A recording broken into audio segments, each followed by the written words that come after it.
So, Michelle, you call yourself the AI product marketer. Where do most PMMs get AI completely wrong when they try to apply it to their work? Yeah. Well, first and foremost, I I think I have a little imposter syndrome when I hear that. I was actually at a coffee shop with Zach Messler and Megan McNamara at an event. I previously had all this random stuff in my bio. It was like dog mom and golf lover and whatever, and they were like, "No, you Okay. need to change this to the AI PMM." And I was like, okay, sure.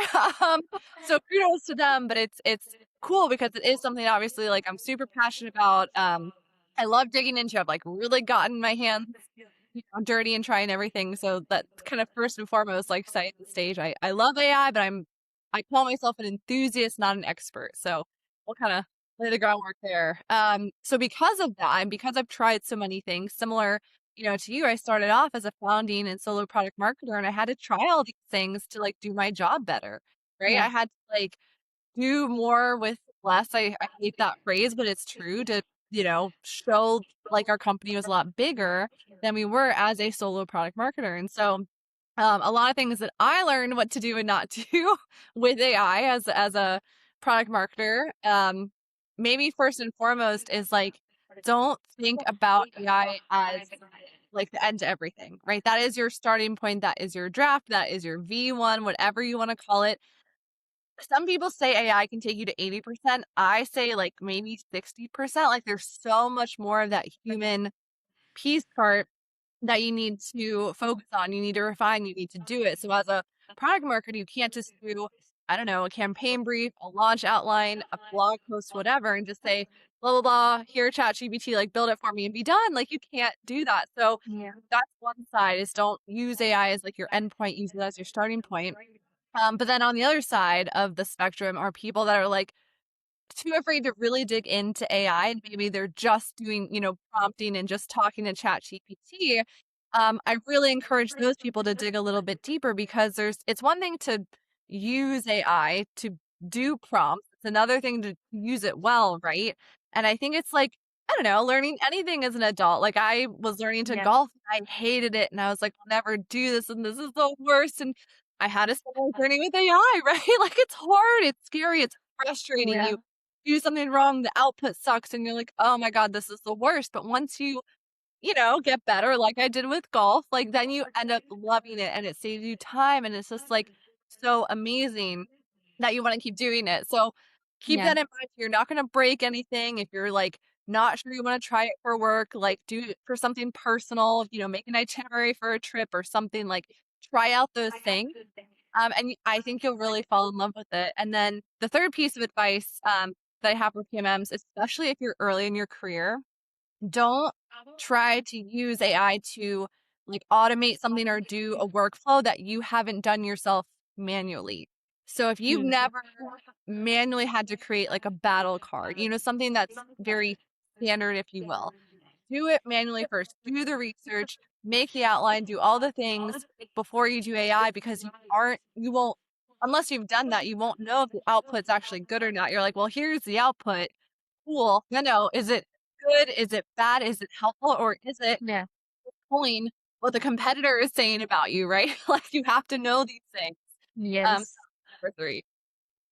Absolutely. I think everyone will be generating the same sort of content if you don't Yep. monitor it well or if you don't prompt well, because even I see some things look so similar on LinkedIn, on Instagram, everywhere.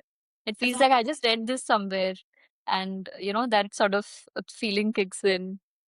Well, it'll pull all the same sources, right? Like Yeah. you're searching the open web for the same set of like sources or pages Yeah. or places that it's Reddit, whatever, that's getting the information from the same places. So it's all going to sound the same. And kind of to your point, like what's differentiating us as a product marketers more than ever, we're not doing like less. We have to understand our customers more. We have to understand the market more because our differentiator for ourselves and for our companies is that like strong point of view, like is truly understanding these concepts, the pain points of customers to have a point of view to say, hey, all of this stuff is going on, or, our competitors building a ton of content and just launching it out there. So quality over quantity, right?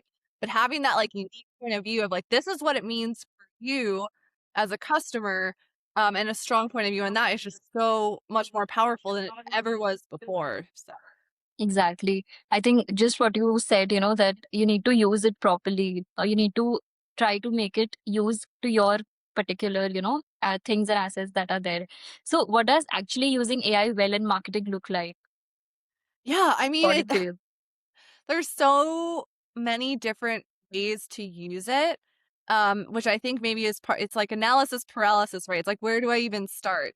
To use it well, I think maybe two things. One is you really have to tie it to some sort of KPI and some sort of metric, and that's not, this isn't like a new concept. Like, we know this, it can be hard in product marketing since we don't own, all KPIs. Yes. We've been there, we know this, we know the struggle.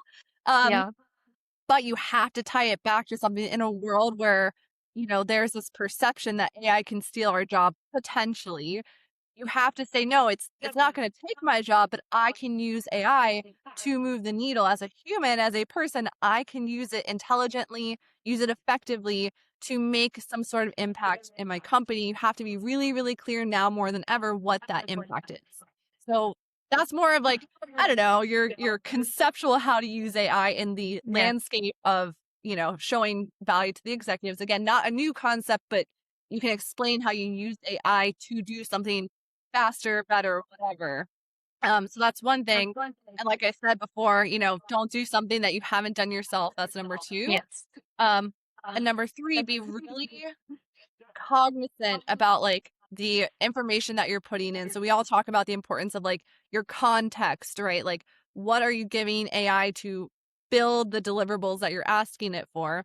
And I think it's really important to have a really clear checklist of what those items are. I would say beyond anything else, if you don't put anything else into your context system, that call recordings or transcripts is probably the most important thing. Anything that you can pull that's like truly voice of the customer, how they're talking about your product, how they're talking about their pain points, more than anything is super duper important. So the way that you structure the context that builds all of your deliverables is also super duper important. Absolutely. I think planning and structuring is such an important skill, actually.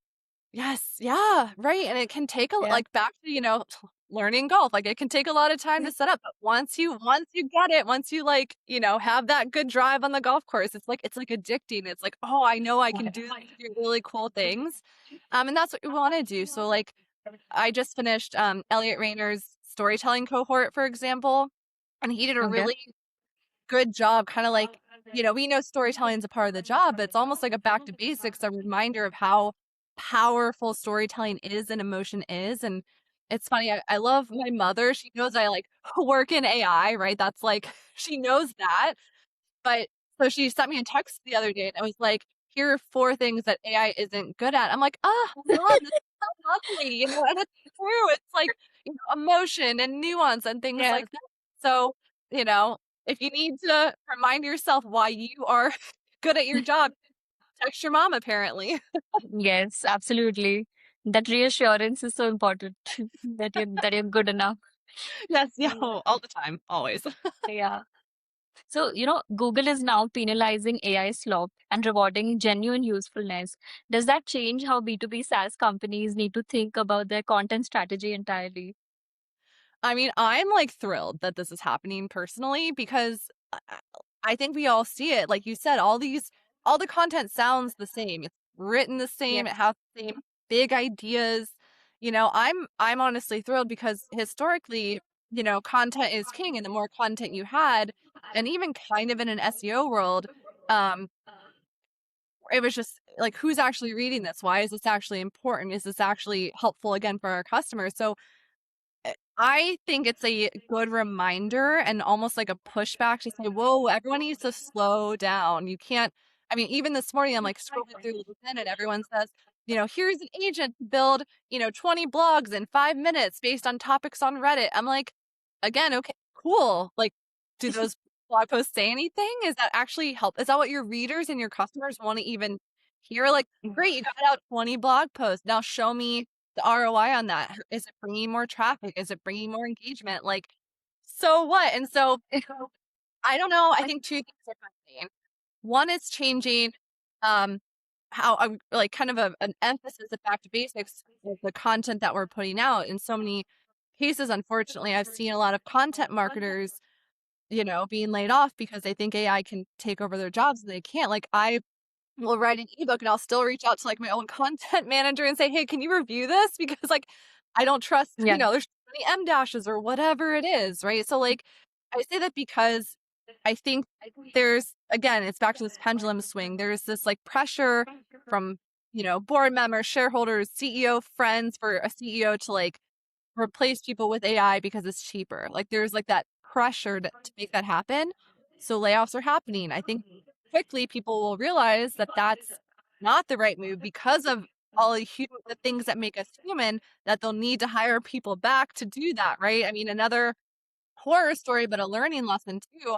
I was working at a company and they rebranded to, company.ai, right? Like everyone's rebranding to something something AI, which Okay. it makes sense, from a world we're in, that's fine. But they kept their marketing team to do the entire rebrand. And the day before the rebrand happened, laid off almost the whole marketing team. Now, I bet you once that ball keeps rolling and the rebrand continues, that they're going to realize, oh crap, we need these people to make, the community, like Yeah. the feeling behind that new brand means something, right? And so I think it's just again a really big reminder for B2B SaaS companies in a world where, creativity and branding can be kind of hard, to get back to basics, to do content that people actually care about, and to get back to that like human to human element. Like how do you make people feel something? In some cases, I think that will require more creativity and more, cutting through the noise and finding cooler ways to connect with people than just throwing more content out into the world. Absolutely. I think nothing can beat human interaction at the end of the Truly, I know. As someone who works in our basement is like an introvert, I still feel day. that one. So, yes, 100%. Yeah, even I'm sort of an introvert, but at times I understand, like, why that human connection is needed and not just work with Claude every day. What was that movie? I think it was called Her, where like the guy has like the relationship with the AI. Yes, I think yes. that's what it was called. Like But it nothing. was, yeah, it was such an eye opener actually. Like, Yes, what's happening to the world? Like, where is the next generation going? and it's interesting too, right? I think that Yeah, movie, gosh, I feel like it was like maybe 2010. Like it's an older movie, yeah. or like all the Black Mirror things. And sometimes I'm like, ooh, what are we really doing? But back to like you need that human control. And again, no matter how intelligent these systems get, you know, I don't want AI to like give me a hug when I'm upset. You know what I mean? So Yeah, it makes a difference. absolutely. B2B needs to think more about that human connection, I think. I think there was one more recent movie called Good Luck, Don't Die, something. Oh yeah. Yeah. Last some months back. It was crazy. It felt so futuristic Ugh. and yeah, And similar sort of space. there was another one. It was Companion, I think. I was like watching it on an airplane and it was like a robot Yeah. girlfriend basically. She found out she was a robot and then she was like, well, now that I know I'm a robot, like I'm gonna, take over. Okay. You Yeah, said like these are all, let's not go down that route. Um, right. even still, like no, the new like if you a lot of people, for example, are using AI avatars for some things, for launches or whatever.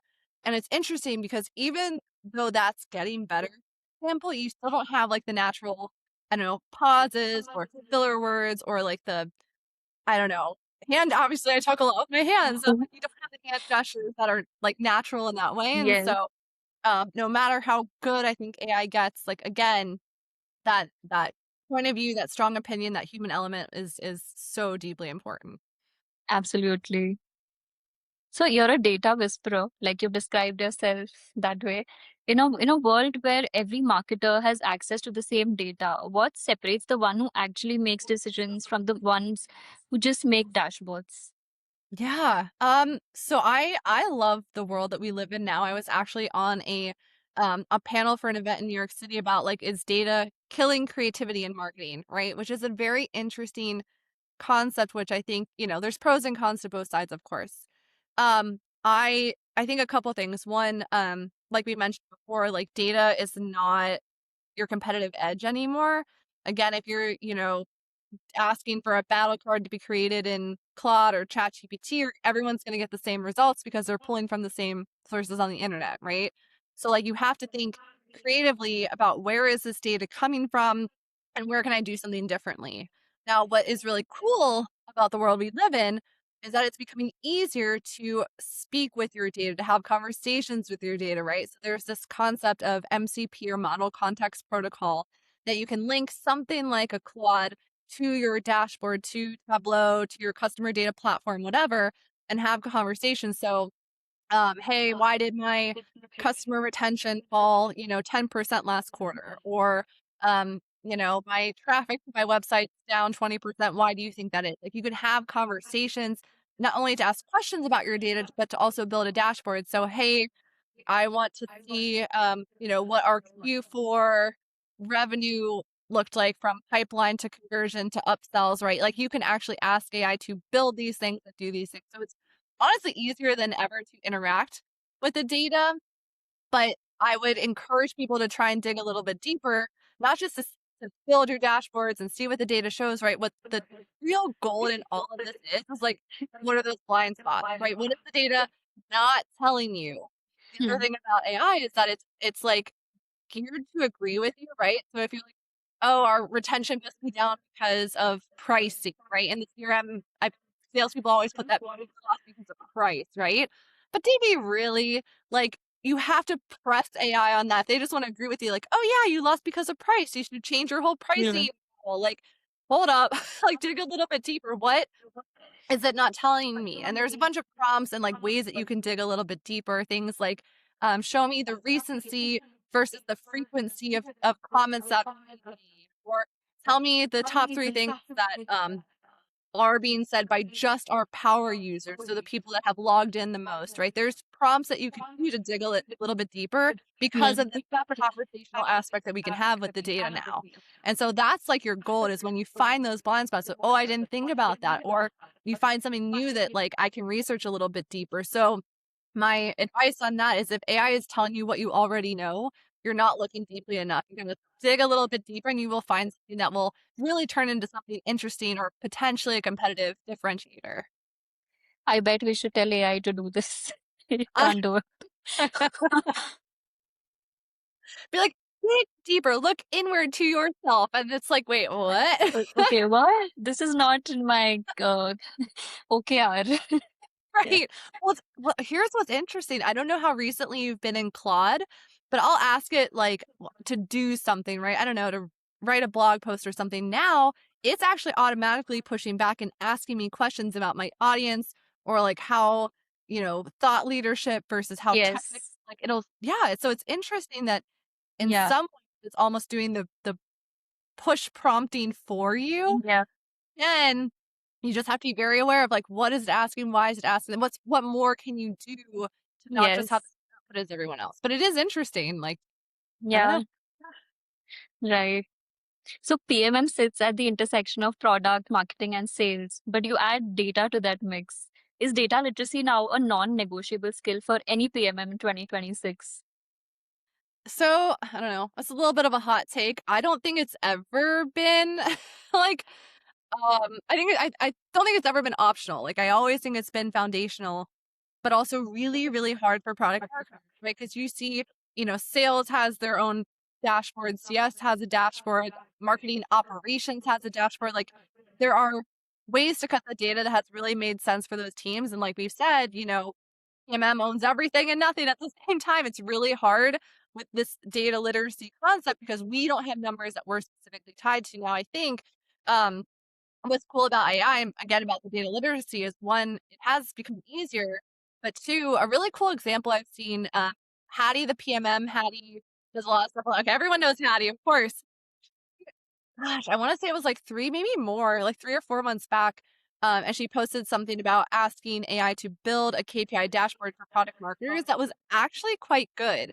So I think there are new and better ways that we, again, can have access to our own dashboards or looking at the data or even like alerts. So say again, retention is going down at like a crazy rate and it's, a month until the end of the quarter, we can jump in and have those conversations with CS and be proactive about it and say, hey guys, what's happening? What do you need? Do you need enablement? Do you need, training? Do we need something specific, for the customer to make them confident in what we're doing, right? Like there's more ways to be proactive about it so that again, we can say, hey, we helped in these deals in this way. I actually, at my previous job, worked with someone who did competitive intelligence and analyst relations, and he had the most incredible spreadsheet of like all the deals that he supported from a competitive standpoint and like what the deal closed for, like what happened revenue wise the deal. And I encourage us to all do that as well because like that's data you can again take back to your boss, your CEO, whatever, and say, here was my impact on these deals. Even if it wasn't direct, you definitely helped in a certain way. And so um, I think it's important to know the fundamentals. I don't think it's ever been optional, but I do think it has become easier. So I encourage everyone to like, if you're not tracking already, if you're not digging into data to now do this. And then the other thing that's cool with AI too is like previously thing I talked about call transcripts and call recordings and how important it is. Previously, we had to go through every one of those calls one by one, right? And just pick a couple to listen to or like hope that we found the right one with the right insights. AI is really good at syndication. And they can say this pain point, this competitor, whatever, it was mentioned this many times. And that's helpful as a starting point from a data perspective. Then it's up to us to dig in and figure out what's really important within that. Right? So if you have a certain pain point or competitor coming up more than ever, AI is not going to necessarily tell you what to do about it, right? That's still up to you to figure out how to, you know, break down those roadblocks, but AI can help you get there. So long-winded answer to say data literacy, I don't think has ever been optional, but it is more important than ever, but it's also easier. So when you find the right ways to use AI to get that data, and those insights for you, it becomes really powerful. Absolutely. I think this was an amazing take on how data literacy can be, integrated and how it becomes like a powerful way of going about it.